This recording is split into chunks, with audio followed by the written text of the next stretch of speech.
ਨਜ਼ਮ ਆਪਣੀ ਸਿਆਨ ਹਕੀਮ ਸ਼ੇਰ ਮੁਹੰਮਦ ਨਾਸਰ ਹੋਰਾਂ ਦੀ ਨਜ਼ਮ। ਇਸ ਦਾ ਪਹਿਲਾ ਬੰਦ ਅਸੀਂ ਪਿਛਲੀ ਵੀਡੀਓ 'ਚ ਦੇਖ ਚੁੱਕੇ ਹਾਂ। ਅੱਜ ਅਸੀਂ ਦੂਜਾ ਬੰਦ ਪੜ੍ਹਾਂਗੇ। ਦੁਨੀਆ ਮਾਦੇ ਤੇ ਪਈ ਮਰਦੀ, ਤੇਰੇ ਹੱਥ ਰੂਹਾਨੀ ਜੀਨਾ। ਹੁਣ ਜ਼ਰਾ ਦੇਖਣਾ ਹੈ ਕਿ ਨਜ਼ਮ ਪੜ੍ਹਦਿਆਂ ਹੋਇਆਂ ਅਸੀਂ ਇਸ ਨੂੰ ਕਿਵੇਂ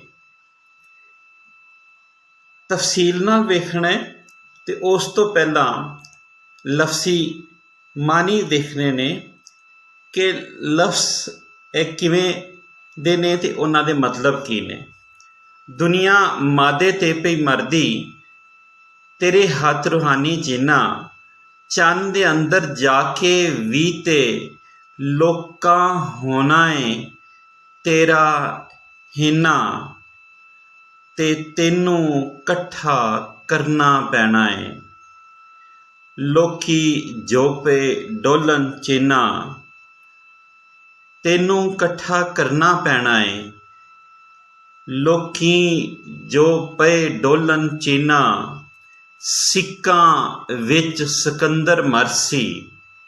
ਸਿੱਕਾਂ ਵਿੱਚ ਸਿਕੰਦਰ ਮਰਸੀ, ਆਬੇ ਹਯਾਤ ਖਿਜ਼ਰ ਹੈ ਪੀਨਾ। ਤੇ ਹੱਥੀਂ ਵੀ ਕੁਝ ਕਰ ਓਏ ਸ਼ੇਰਾ, ਹੱਥੀਂ ਵੀ ਕੁਝ ਕਰ ਓਏ ਸ਼ੇਰਾ। ਨਾ ਤੂੰ ਸ਼ੇਰ ਜ਼ੁਬਾਨੀ ਬਣ, ਨਾ ਪੰਜਾਬੀ ਨਾ ਸਰਹੱਦੀ ਨਾ ਸਿੰਧੀ ਮਕਰਾਨੀ ਬਣ। ਸਭ ਕੁਝ ਹੁੰਦਿਆਂ ਸਭ ਤੋਂ ਪਹਿਲਾਂ ਤੂੰ ਇੱਕ ਪਾਕਿਸਤਾਨੀ ਬਣ। ਇਹ ਅਸੀਂ ਉਹਦੀ ਪੜ੍ਹੰਤ ਕੀਤੀ ਆਪਣੀ ਸਿਹਾਨ ਦਾ ਬੰਦ ਨੰਬਰ 2। ਹੁਣ ਅਸੀਂ ਚੱਲਦੇ ਹਾਂ ਔਖੇ ਲਫ਼ਜ਼ਾਂ ਦੇ ਮਤਲਬ 'ਤੇ। ਪਹਿਲਾ ਲਫ਼ਜ਼ ਹੈ ਮਾਦੇ ਤੇ ਪਈ ਮਰਦੀ। ਜਿਹੜਾ ਪਹਿਲਾ ਮਿਸਰਾ ਹੈ ਉਹਦੇ ਵਿੱਚ ਦੁਨੀਆ ਮਾਦੇ ਤੇ ਪਈ ਮਰਦੀ। ਮਾਦਾ ਵੈਸੇ ਦੌਲਤ ਮੁਰਾਦ ਇਹਦੇ ਤੋਂ ਮਾਦੀਅਤ ਪ੍ਰਸਤੀ ਦੇ ਪਿੱਛੇ ਜਿਵੇਂ ਮੈਟੀਰੀਅਲਿਸਟਿਕ ਅਪਰੋਚ ਲੋਕੀ ਕਹਿੰਦੇ ਨੇ ਚਲੇ ਗਏ ਨੇ। ਮੁਰਾਦ ਇਹਦਾ ਦੌਲਤ 'ਤੇ ਮਰਨਾ, ਦੁਨਿਆਵੀ ਸ਼ੈਵਾਂ ਦੇ ਉੱਤੇ ਮਰਨਾ। ਵੈਸੇ ਮਾਦੇ ਦੀ ਤਾਰੀਫ ਤੁਸੀਂ ਛੋਟੀਆਂ ਕਲਾਸਾਂ 'ਚ ਪੜ੍ਹੀ ਹੋਏਗੀ। ਹਰ ਸ਼ੈ ਜੋ ਵਜ਼ਨ ਰੱਖਦੀ ਹੈ ਅਤੇ ਥਾਂ ਘੇਰਦੀ ਹੈ। ਠੀਕ ਹੈ, ਇੱਥੇ ਮੁਰਾਦ ਦੌਲਤ ਅਤੇ ਦੁਨਿਆਵੀ ਅਸਾਇਸ਼ਾਂ ਨੇ। ਰੂਹਾਨੀ ਰੂਹ ਨਾਲ ਜੁੜੀਆਂ, ਜਿਹਦਾ ਤਾਲੁਕ ਗੈਰ ਜਿਸਮਾਨੀ ਢੰਗ ਨਾਲ ਹੈ। ਜਿਵੇਂ ਬਾਤਨੀ ਜ਼ਿੰਦਗੀ ਤੁਹਾਡੀ ਹੁੰਦੀ ਹੈ ਜਿਹੜੀ ਅੰਦਰ ਦੀ ਹੈ, ਉਹਨੂੰ ਕਹਿੰਦੇ ਨੇ ਰੂਹਾਨੀ। ਜਿੰਨਾ ਜੀਵਨ ਜ਼ਿੰਦਗੀ ਹੋਣਾ ਹੈ ਹੋ ਜਾਣਾ ਹੈ। ਹੋਣਾ ਹੈ ਦਾ ਮਤਲਬ ਹੋ ਜਾਣਾ ਹੈ। ਹੀਨਾ ਨੀਵਾਂ, ਥੱਲੜਾ ਤਬਕਾ, ਘਟੀਆ ਲੋਕਾਂ ਨੂੰ ਵੀ ਕਹਿੰਦੇ ਨੇ। ਠੀਕ ਹੈ, ਹੀਨਾ ਦਾ ਮਤਲਬ ਨੀਵਾਂ ਹੋਣਾ। ਇਕੱਠਾ ਕਰਨਾ, ਸਾਂਭਣਾ, ਇੱਕ ਮੁੱਠ ਕਰਨਾ, ਮੁਤਹਿਦ ਕਰਨਾ, ਇਤਿਹਾਦ ਕਰਨਾ, ਕਿਸੇ ਚੀਜ਼ ਨੂੰ ਜੋੜ ਦੇਣਾ। ਚੀਨਾ ਇੱਕ ਅਨਾਜ ਹੈ ਕੰਗਣੀ ਵਰਗਾ, ਜੋ ਚੇਤ ਵਿਸਾਖ ਵਿੱਚ ਉਗਾਇਆ ਜਾਂਦਾ ਹੈ ਅਤੇ ਹਾੜ ਸਾਵਣ ਵਿੱਚ ਵੱਢਿਆ ਜਾਂਦਾ ਹੈ। ਠੀਕ ਹੋ ਗਿਆ। ਫਿਰ ਸਿਕੰਦਰ। ਸਿਕੰਦਰ ਇੱਕ ਹਸਤੀ ਵੱਲ ਇਸ਼ਾਰਾ ਹੈ। ਯੂਨਾਨੀ ਹਸਤੀ ਸੀ ਜਿਸ ਨੂੰ ਮਕਦੂਨੀਆ ਦਾ ਰਾਜਾ, ਜਿਸ ਨੂੰ ਦੁਨੀਆ ਅਲੈਗਜ਼ੈਂਡਰ ਦੀ ਗ੍ਰੇਟ ਦੇ ਨਾਂ ਵੀ ਜਾਣਦੀ ਹੈ, ਜਿਸ ਨੂੰ ਅਸੀਂ ਸਿਕੰਦਰ ਆਜ਼ਮ ਕਹਿੰਦੇ ਹਾਂ। 356 ਤੋਂ 323 ਕਬਲ ਮਸੀਹ ਦਾ ਵੇਲਾ ਇਸ ਦੀ ਸਦਰ ਸੀ। ਇਸ ਸਿਕੰਦਰ ਆਜ਼ਮ ਦੀ ਸਦਰ ਸੀ ਕਿ ਪੂਰੀ ਦੁਨੀਆ 'ਤੇ ਹੁਕਮਰਾਨੀ ਕੀਤੀ ਜਾਏ, ਅਤੇ ਉਹ ਇਹ ਸਦਰ ਲੈ ਕੇ ਅਗਲੇ ਜਹਾਨ ਟੁਰ ਗਿਆ ਸੀ। ਪੂਰੀ ਦੁਨੀਆ ਦੇ ਵਿੱਚ ਇਸ ਨੂੰ ਕਿਸੇ ਨੇ ਨਹੀਂ ਸੀ ਡੱਕਿਆ, ਸਵਾਏ ਪੰਜਾਬ ਦੇ ਰਾਜਾ ਪੋਰਸ ਨੇ ਇਸ ਨੂੰ ਡੱਕਿਆ, ਉਹਦੇ ਨਾਲ ਜੰਗ ਕੀਤੀ, ਉਹਦੇ ਨਾਲ ਲੜਿਆ, ਔਰ ਬੜੀ ਬਹਾਦਰੀ ਦੇ ਨਾਲ ਲੜਿਆ ਸਿਕੰਦਰ ਆਜ਼ਮ ਦੇ ਨਾਲ। ਰਾਜਾ ਪੋਰਸ ਪੰਜਾਬ ਦੇ ਵਿੱਚ ਵੀ।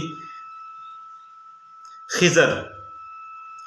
ਹੁਣ ਇਹ ਖਿਜ਼ਰ ਇੱਕ ਹਸਤੀ ਵੱਲ ਇਸ਼ਾਰਾ ਹੈ, ਅੱਲਾਹ ਤਾਲਾ ਦੇ ਖਾਸ ਨੇਕ ਬੰਦੇ ਵੱਲ ਇਸ਼ਾਰਾ ਹੈ, ਜਿਨ੍ਹਾਂ ਦਾ ਨਾਂ ਬਿਲਿਆ ਬਿਨ ਮਲਕਾਨ ਅਤੇ ਲਕਬ ਖਿਜ਼ਰ ਸੀ। ਆਪ ਰਹਿਮਤੁল্ਲਾਹ ਅਲੈਹ ਨੂੰ ਹਜ਼ਰਤ ਖਿਜ਼ਰ ਵਜੋਂ ਪੁਕਾਰਿਆ ਜਾਂਦਾ ਹੈ। ਕਿਹਾ ਜਾਂਦਾ ਹੈ ਕਿ ਆਪ ਨੇ ਆਬੇ ਹਯਾਤ ਪੀਤਾ ਹੋਇਆ ਹੈ, ਜਿਸ ਦੀ ਵਜ੍ਹਾ ਤੋਂ ਆਪ ਜਿਉਂਦੇ ਨੇ। ਆਪ ਭੁੱਲਿਆਂ ਭਟਕਿਆਂ ਨੂੰ ਰਾਹ ਵੀ ਦੱਸਦੇ ਨੇ। ਅੱਛਾ ਜੀ, ਅਗਲਾ ਲਫ਼ਜ਼ ਹੈ ਸਿੱਕਾਂ। ਸਿੱਕਾਂ ਕਹਿੰਦੇ ਨੇ ਖਿੱਚ ਪੈਣਾ ਕਿਸੇ ਨੂੰ, ਸਦਰ ਹੋਣੀ ਕਿਸੇ ਦੀ, ਕਿ ਯਾਨੀ ਇਹਦੇ ਵੱਲ ਇਸ਼ਾਰਾ ਹੈ ਕਿ ਸਿਕੰਦਰ ਆਜ਼ਮ ਨੂੰ ਸਿੱਕ ਹੀ ਰਹੀ, ਖਾਹਿਸ਼ ਇਹਦੀ ਸਤਰ ਇਹਦੀ ਕਿ ਉਹ ਪੂਰੀ ਦੁਨੀਆ ਦੇ ਉੱਤੇ ਹੁਕਮਰਾਨ ਨਹੀਂ ਕਰੇ। ਠੀਕ ਹੈ, ਸਿੱਖਾਂ ਵਿੱਚ ਸਿਕੰਦਰ ਮਰਸੀ ਕਿ ਉਹਨੂੰ ਸਿੱਖ ਸੀ ਕਿ ਕਾਸ਼ ਕਿ ਮੈਂ ਪੂਰੀ ਦੁਨੀਆ ਦਾ ਹੁਕਮਰਾਨ ਬਣ ਜਾਵਾਂ, ਪਰ ਉਹ ਪੂਰੀ ਦੁਨੀਆ ਦਾ ਹੁਕਮਰਾਨ ਨਹੀਂ ਬਣ ਸਕਿਆ। ਠੀਕ ਹੋ ਗਿਆ। ਅਤੇ ਇਹੀ ਸਿੱਖ ਜਿਹੜੀ ਸੀ ਉਹਦੀ ਜ਼ਿੰਦਗੀ ਦੇ ਵਿੱਚ ਪੂਰੀ ਨਾ ਹੋ ਸਕੀ ਅਤੇ ਇਹ ਸਿੱਖ ਨੂੰ ਲੈ ਕੇ ਹੀ ਅਗਲੇ ਜਹਾਨ ਚਲਾ ਗਿਆ। ਹੁਣ ਅਸੀਂ ਚੱਲਦੇ ਹਾਂ ਪੂਰੇ ਬੰਦ ਨੂੰ ਦੇਖਦੇ ਹਾਂ ਕਿ ਉਹ ਬੰਦ ਦੇ ਵਿੱਚ ਉਹਦੇ ਮਫਹੂਮ ਨੂੰ ਸਮਝਣ ਦੀ ਕੋਸ਼ਿਸ਼ ਕਰਦੇ ਹਾਂ ਕਿ ਉਹ ਮਫਹੂਮ ਸਾਨੂੰ ਕਿਸ ਤਰ੍ਹਾਂ ਚੱਲਦਾ ਹੈ ਕਿ ਦੁਨੀਆ ਮਾਦੇ 'ਤੇ ਵੀ ਮਰਦੀ, ਤੇਰੇ ਹੱਥ ਰੂਹਾਨੀ ਜੇਨਾ।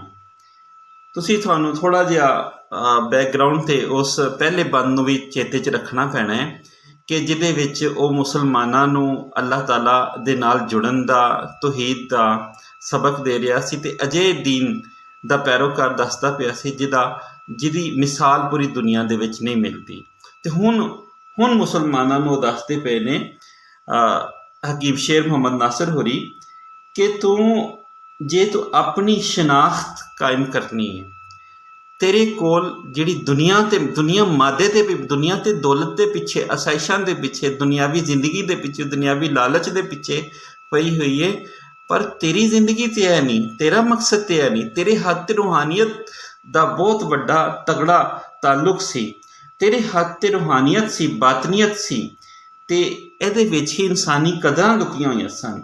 ਕਿਉਂਕਿ ਦੁਨੀਆ ਜਿਹੜੀ ਹੈ ਉਹ ਤਾਂ ਦੁਨੀਆ ਨੂੰ ਲੱਭਣ ਵਾਸਤੇ, ਦੁਨੀਆ ਦੇ ਵਿੱਚ ਕਾਮਯਾਬ ਹੋਣ ਵਾਸਤੇ ਕੋਸ਼ਿਸ਼ਾਂ ਕਰਦੀ ਪਈ ਹੈ। ਲੇਕਿਨ ਇਹ ਮੁਸਲਿਮ ਕੌਮ ਦੇ ਮੰਨਣ ਵਾਲਿਓ, ਇਹ ਮੁਸਲਿਮ ਕੌਮ ਦੇ ਉਮਤੀਓ, ਤੇਰੇ ਹੱਥ 'ਤੇ ਰੂਹਾਨੀਅਤ ਅਤੇ ਇਨਸਾਨੀਅਤ ਸੀ ਅਤੇ ਤੁਹਾਨੂੰ ਤਾਂ ਇਸ ਤੋਂ ਅੱਗੇ ਨਿਕਲਣਾ ਚਾਹੀਦਾ ਸੀ। ਤੁਹਾਨੂੰ ਤਾਂ ਆਪਣੀ ਬਾਤਨੀ ਜ਼ਿੰਦਗੀ ਨੂੰ ਬਿਹਤਰ ਬਣਾਉਣ ਦੀ ਲੋੜ ਸੀ। ਦੁਨੀਆ 'ਤੇ ਭਾਵੇਂ ਦੌਲਤ ਨੂੰ, ਦੁਨੀਆ 'ਤੇ ਦੁਨੀਆ ਵਾਸਤੇ ਲੱਗੀ ਹੋਈ ਸੀ, ਪਰ ਤੈਨੂੰ ਅਤੇ ਆਖਰਤ ਦੀ ਫਿਕਰ ਕਰਨੀ ਚਾਹੀਦੀ ਸੀ, ਰੂਹਾਨੀਅਤ ਦੀ ਫਿਕਰ ਕਿ ਤੇਰੇ ਅੰਦਰ ਰੂਹ ਕਿੰਨੀ ਕੁ ਕਦਰ ਕਰ ਗਈ ਹੈ। ਅਤੇ ਫਿਰ ਅਗਲੇ ਮਿਸਰੇ ਦੇ ਵਿੱਚ ਚੰਨ ਦੇ ਅੰਦਰ ਜਾ ਕੇ ਵੀ ਤੇ ਲੋਕਾਂ ਹੋਣਾ ਤੇਰਾ ਹੀਨਾ, ਕਿ ਲੋਕੀ ਚੰਨ ਦੇ ਉੱਤੇ ਪਹੁੰਚ ਰਹੇ, ਵੀ ਦੁਨਿਆਵੀ ਤਰੱਕੀ ਹੈ ਨਾ, ਕਿ ਚੰਨ ਦੇ ਉੱਤੇ ਵੀ ਜਾ ਪਹੁੰਚੀਏ ਅਤੇ ਲੋਕੀ ਤੇਰਾ ਹੀਨਾ ਹੋ ਜਾਣਾ, ਲੋਕੀ ਫਿਰ ਵੀ ਤੇਰੇ ਤੋਂ ਥੱਲੇ ਹੀ ਰਹਿਣੇ ਨੇ। ਹੁਣ ਇੱਥੇ ਹਕੀਮ ਸ਼ੇਰ ਮੁਹੰਮਦ ਨਾਸਰ ਹੋਰੀ ਕਹਿੰਦੇ ਨੇ ਕਿ ਦੁਨੀਆ ਚੰਨ 'ਤੇ ਪਹੁੰਚ ਰਹੀ ਹੈ, ਦੁਨੀਆ ਉਸ ਤਰੱਕੀ ਨੂੰ ਹਾਸਲ ਕਰਦੀ ਪਈ ਜਿਹਦੇ ਨਾਲ ਉਹਨੂੰ ਦੁਨਿਆਵੀ ਫਾਇਦੇ ਹੋਣਗੇ, ਪਰ ਤੇਰੇ ਕੋਲ ਤੇ ਰੂਹਾਨੀਅਤ ਦਾ ਬਹੁਤ ਵੱਡਾ ਜਿਹੜਾ ਥੰਮ ਸੀ, ਤੂੰ ਤੇ ਰੂਹਾਨੀਅਤ, ਰੂਹ ਦੀ ਜ਼ਿੰਦਗੀ ਨੂੰ, ਰੂਹਾਨੀਅਤ ਦੇ ਮੰਜ਼ਿਲਾਂ ਨੂੰ ਹਾਸਲ ਕਰ ਸਕਦਾ ਸੀ, ਪਰ ਤੂੰ ਮੰਜ਼ਿਲਾਂ ਤੱਕ ਜੇ ਪਹੁੰਚਣਾ ਵੀ ਹੈ ਅਤੇ ਉਹਦੇ ਵਾਸਤੇ ਤੈਨੂੰ ਕੋਸ਼ਿਸ਼ਾਂ ਜਾਰੀ ਰੱਖਣੀਆਂ ਪੈਣਗੀਆਂ। ਜੇ ਤੇਰੀਆਂ ਮੰਜ਼ਿਲਾਂ ਉਸ ਤੱਕ ਨਹੀਂ ਵੀ ਪੜਦੀਆਂ, ਫਿਰ ਵੀ ਲੋਕੀ ਤੇਰੇ ਹੀਣੇ ਨੇ, ਲੋਕੀ ਤੇਰੇ ਤੋਂ ਨੀਵੇਂ ਨੇ, ਤੈਨੂੰ ਇਕੱਠਾ ਕਰਨਾ ਪੈਣਾ ਹੈ। ਲੋਕੀ ਜੋ ਪੇ ਡੋਲਨ ਚੀਨਾ, ਕਿ ਲੋਕੀ ਜਿਹੜੇ ਅਨਾਜ ਨੂੰ ਡੋਲ ਰਹੇ ਨੇ, ਯਾਨੀ ਅਜੇ ਇੱਥੇ ਤੋਂ ਮੁਰਾਦ ਹੈ ਕਿ ਇਨਸਾਨ ਜਿਹੜੇ ਨੇ ਇਨਸਾਨੀਅਤ ਤੋਂ ਵੀ ਹੇਠਾਂ ਆ ਰਹੇ ਨੇ, ਯਾਨੀ ਇਨਸਾਨ ਆਪਣੀ ਵਰਥ, ਆਪਣੀ ਵੈਲਿਊ, ਆਪਣੀ ਕਦਰ, ਆਪਣਾ ਵਕਾਰ ਉਹ ਗਵਾ ਰਿਹਾ ਹੈ, ਜਿਹੜਾ ਖੁਦਾ ਪ੍ਰਸਤੀ ਇਨਸਾਨੀਅਤ ਤੋਂ ਥੱਲੇ ਜਾ ਰਿਹਾ ਹੈ। ਕਿ ਲੋਕੀ ਜਿਹੜੇ ਚੀਨਾ ਡੋਲਦੇ ਪਏ ਨੇ, ਜਿਹੜਾ ਆਪਣਾ ਅਨਾਜ ਡੋਲਦੇ ਪਏ ਨੇ, ਜੋ ਆਪਣੇ ਘਰ, ਯਾਨੀ ਜੋ ਆਪਣੇ ਹੱਥਾਂ 'ਚ ਸੀ ਉਹ ਆਪਣਾ ਗਵਾ ਰਹੇ ਨੇ। ਤੈਨੂੰ ਉਹ ਸਾਰਾ ਇਕੱਠਾ ਕਰਕੇ ਜੋੜਨਾ ਪੈਣਾ, ਤੈਨੂੰ ਲੋਕਾਂ ਨੂੰ ਇਨਸਾਨੀਅਤ ਦਾ ਸਬਕ ਦੱਸਣਾ ਪੈਣਾ, ਜਿਹੜੇ ਇਨਸਾਨੀਅਤ ਤੋਂ ਦੂਰ ਹੋ ਰਹੇ ਨੇ। ਕਿਉਂਕਿ ਜਦੋਂ ਇਨਸਾਨ ਦੁਨੀਆ ਦੇ ਵਿੱਚ ਲੱਗਿਆ ਹੋਇਆ, ਉਹ ਦੁਨੀਆ ਨੂੰ ਸੰਵਾਰਨ ਦੀ ਕੋਸ਼ਿਸ਼ ਕਰ ਰਿਹਾ, ਤਾਂ ਉਹ ਆਪਣੀ ਆਖਰਤ ਨੂੰ, ਆਪਣੀ ਜ਼ਿੰਦਗੀ ਦੇ ਮਕਸਦ ਨੂੰ ਭੁੱਲ ਚੁੱਕਿਆ ਹੈ। ਅਤੇ ਜ਼ਿੰਦਗੀ ਦੇ ਮਕਸਦ ਨੂੰ ਉਹੀ ਜਾਣ ਲਏਗਾ ਜਿਹਦੇ ਹੱਥ ਰੂਹਾਨੀਅਤ ਦੀ ਤਾਕਤ ਹੋਏਗੀ। ਔਰ ਇਹੀ ਸਬਕ ਸਾਨੂੰ ਹਕੀਮ ਸ਼ੇਰ ਮੁਹੰਮਦ ਨਾਸਰ ਹੋਰੀ ਵੀ ਆਪਣੇ ਇਸ ਬੰਦ ਦੇ ਵਿੱਚ ਵੀ ਦੇ ਰਹੇ ਨੇ।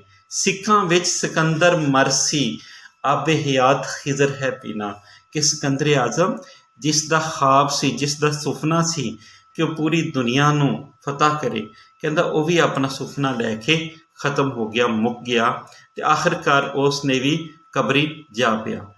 ਆਬੇ ਹਯਾਤ ਖਿਜ਼ਰ अलैहिस्सलाम ने ਜਿਹੜਾ ਆਬੇ ਹਯਾਤ ਪੀਤਾ ਸੀ ਉਹਨਾਂ ਬਾਰੇ ਮਿੱਥ ਹੈ ਕਿ ਉਹਨਾਂ ਨੇ ਆਬੇ ਹਯਾਤ ਪੀਤਾ, ਉਹਨਾਂ ਨੂੰ ਪੂਰੀ ਕਿਆਮਤ ਤੱਕ ਜਿਹੜੀ ਹੈ ਉਹ ਜ਼ਿੰਦਗੀ ਮਿਲ ਚੁੱਕੀ ਹੈ। ਕਹਿੰਦੇ ਕਿ ਉਹ ਵੀ ਆਬੇ ਹਯਾਤ, ਉਹਨਾਂ ਨੂੰ ਪੂਰੀ ਜ਼ਿੰਦਗੀ ਮਿਲ ਗਈ ਔਰ ਲੋਕਾਂ ਨੂੰ ਉਹ ਭਟਕਿਆ ਹੋਇਆਂ ਨੂੰ ਰਾਹ ਦਿਖਾਉਂਦੇ ਨੇ। ਕਹਿੰਦੇ ਕਿ ਐਸੇ ਲੋਕ ਜਿਹੜੇ ਪੂਰੀ ਹਮੇਸ਼ਾ ਦੀ ਜ਼ਿੰਦਗੀ ਹੈ ਉਹਨਾਂ ਕੋਲ ਵੀ ਉਹ ਮਾਦਾ ਪ੍ਰਸਤੀ ਦਾ ਰੰਗ ਨਹੀਂ ਹੈ, ਉਹ ਵੀ ਰੂਹਾਨੀਅਤ ਦੇ ਅਲਮਬਰਦਾਰ ਨੇ।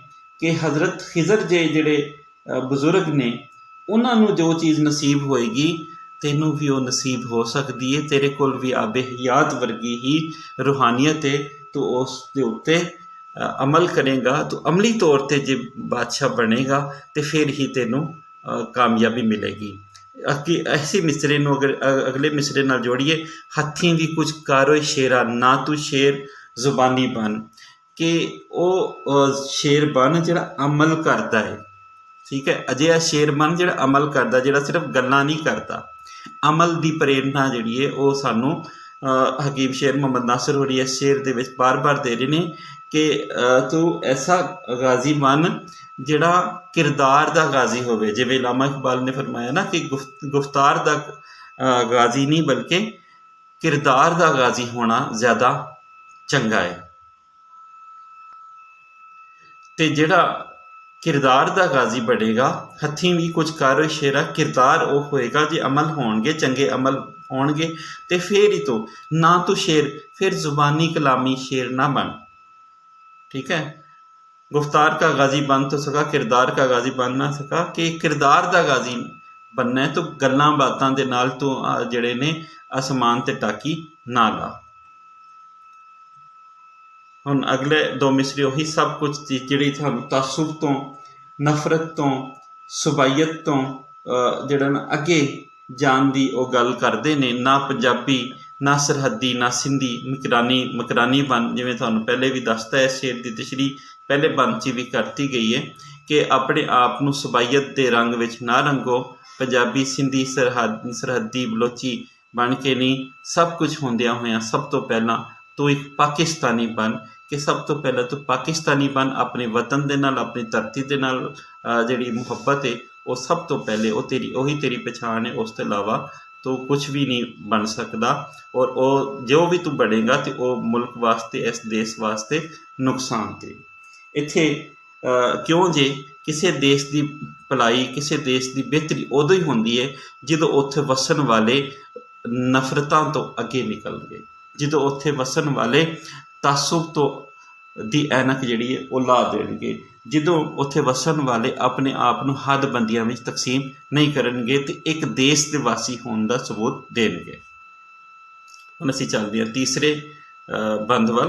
तीसरा बंद जिहड़ा है वो असीं देखने कि उहदे च की बयान किया गया है। लफ्सी मानी ने तुसीं देख लवो ताकि तुहानूं याद रहे। जिहड़ियां हस्तियां वाली इशारा है उन्हां दा जिक्र भी जरूर करना, उन्हां दे हवाले नाल एक अद्धी लाइन लिखनी जरूरी चाहिए। हुण बंद नंबर 3 ते असीं चलने हैं। बंद नंबर 3। चंद सूरज तो पहला हाली कर लै तू धरती दी सेवा, ते दुनिया दी ए रीत दी पक्की सेवा दा मिलदा है मेवा। कौमां दी मुंदरी दा हीरा तू है एक अनमुल्ला थीवा, ते तक हाँ अपने, अगले तीसरा मिसरा, चौथा मिसरा, तक हाँ अपने वड्डियां वल्ले की है सी उन्हां दा शेवा, ते अपना आप सिहान के नासर तू जो है ओ जानी बन। ना पंजाबी, ना सरहदी, ना सिंधी, मकरानी बन। सब कुछ होंदियां सब तो पहला तू एक पाकिस्तानी बन। हुण पहले सेवा, सेवा का मतलब खिदमत करना, सर्विसेज देना किसी चीज़ में। धरती का सेवा का मतलब खिदमत, धरती का मतलब जमीन, रीत रस्म रिवाज रवायत, अनमुल्ला कीमती जिहदी कोई कीमत ना ला सके, बहुत ज़्यादा कीमती चीज़ नूं अनमुल्ला कहते हैं। थीवा मुंदरी दा दे विच लग्या होया नग, ठीक हो गया। तक हाँ वेख ਲੈ ਵੇਖ ਵੱਲੇ ਤਰਫ ਜਾਨਿਬ ਸ਼ੇਵਾ ਤੌਰ ਤਰੀਕੇ ਨੂੰ ਕਹਿੰਦੇ ਨੇ। ਹੁਣ ਅਸੀਂ ਇਹ ਤੀਸਰੇ ਬੰਦ ਵੱਲ ਆਉਂਦੇ ਹਾਂ, ਉਹਦੀ ਤਸ਼ਰੀਹ ਕਰਦੇ ਹਾਂ ਕਿ ਚੰਨ ਸੂਰਜ ਤੋਂ ਪਹਿਲਾਂ ਹਾਲੀ ਕਰ ਲੈ ਤੂੰ ਧਰਤੀ ਦੀ ਸੇਵਾ, ਦੁਨੀਆ ਦੀ ਇਹ ਰੀਤ ਹੀ ਪੱਕੀ, ਸੇਵਾ ਦਾ ਮਿਲਦਾ ਏ ਮੇਵਾ। ਹੁਣ ਤੁਸੀਂ ਜ਼ੇਨ 'ਚ ਰੱਖੋ, ਇਹ ਜਿਹੜਾ ਲਫ਼ਜ਼ ਹਾਲੀ ਹੈ ਨਾ, ਇਹ ਲਫ਼ਜ਼ ਹਾਲੀ ਦੂਜੇ ਹੇ ਦੇ ਨਾਲ ਜੇ ਲਿਖਾਂਗੇ ਤਾਂ ਉਹਦਾ ਮਤਲਬ ਕਿਸਾਨ ਹੋ ਜਾਏਗਾ। ਠੀਕ ਹੋ ਗਿਆ। ਇਹ ਅਸਲ ਲਫ਼ਜ਼ ਹਾਲ ਦੀ ਘੜੀ ਦੇ ਨਾਲ ਹਾਲੀ ਇਹੀ ਲਫ਼ਜ਼ ਬਣਦਾ ਹੈ। ਠੀਕ ਹੋ ਗਿਆ। ਉੱਥੇ ਪ੍ਰੂਫ ਦੀ ਗਲਤੀ ਹੈ, ਟੈਕਸਟ ਬੁੱਕ ਦੇ ਵਿੱਚ ਤੁਸੀਂ ਜ਼ੇਨ 'ਚ ਰੱਖ ਲੈਣੀ ਹੈ, ਹਾਲ ਦੀ ਘੜੀ ਯਾਨੀ ਹਾਲੀ। ਚੰਨ ਸੂਰਜ ਦੀ ਤੂੰ, ਚੰਨ ਸੂਰਜ ਦੀ ਤੋਂ ਪਹਿਲਾਂ, ਚੰਨ ਸੂਰਜ ਤੋਂ ਪਹਿਲਾਂ। ਠੀਕ ਹੋ ਗਿਆ ਕਿ ਚੰਨ ਤੇ ਸੂਰਜ ਦੀ ਤੁਸੀਂ ਆਪੜਨ ਦੀ ਕੋਸ਼ਿਸ਼ਾਂ 'ਚ ਤੇ ਲੱਗੇ ਸੀ। ਠੀਕ ਹੈ। ਕਹਿੰਦਾ ਕਿ ਉਸ ਤੋਂ ਪਹਿਲੇ ਆਪਣੀ ਧਰਤੀ ਦੀ ਤੇ ਸੇਵਾ ਕਰ ਲਓ। ਇਸ ਧਰਤੀ ਦੇ ਜਿਹੜੇ ਫਰਜ਼ ਨੇ ਉਹ ਤੇ ਪੂਰੇ ਕਰ ਲਓ। ਧਰਤੀ ਨੂੰ ਤਾਂ ਰਹਿਣ ਦੀ ਥਾਂ ਇਨਸਾਨੀਅਤ ਵਾਸਤੇ, ਇਨਸਾਨ ਵਾਸਤੇ ਰਹਿਣ ਦੀ ਥਾਂ ਤੇ ਬਣਾ ਲਵੋ। ਇਹਨੂੰ ਤੇ ਜ਼ਰੂਰ। ਅੱਛਾ, ਸਾਡੇ ਸ਼ਾਇਰ ਜਿਹੜੇ ਹਕੀਮ ਸ਼ੇਰ ਮੁਹੰਮਦ ਨਾਸਿਰ ਨੇ, ਉਹ ਚੰਨ ਸੂਰਜ ਜਾਂ ਕਾਇਨਾਤ ਨੂੰ ਲੱਭਣ ਦੀ, ਭਾਲਣ ਦੀ ਜਿਹੜਾ ਨਾ ਉਹ ਬੜਾ ਅੱਛਾ ਮੰਨਦੇ ਨੇ। ਪਰ ਉਹ ਸਭ ਤੋਂ ਪਹਿਲਾਂ ਕਹਿੰਦੇ ਨੇ ਕਿ ਇਸ ਧਰਤੀ ਦੇ ਰੂਪ ਨੂੰ ਤੇ ਸਵਾਰ ਲਓ, ਇਨਸਾਨਾਂ ਵਾਸਤੇ ਰਹਿਣ ਦੇ ਕਾਬਲ ਤੇ ਬਣਾ ਲਵੋ, ਇਨਸਾਨੀਅਤ ਵਾਸਤੇ ਤੇ ਨਾਲ ਜੁੜੋ। ਫਿਰ ਦੂਜਾ ਜਿਹੜਾ ਇਹਦਾ ਰੰਗ ਹੈ ਉਹ ਹੈ ਕਿ ਇਸ ਧਰਤੀ ਦੇ ਵਿੱਚ ਵੀ ਬਹੁਤ ਕੁਛ ਲੁਕਿਆ ਹੋਇਆ ਹੈ। ਇਸ ਧਰਤੀ ਦੇ ਜਿਹੜੇ ਲੁਕੇ ਖਜ਼ਾਨੇ ਨੇ ਉਸ ਨੂੰ ਵੀ ਤੇ ਲੱਭ ਲਵੋ, ਉਸ ਨੂੰ ਵੀ ਤੇ ਪਾਲ ਲਵੋ।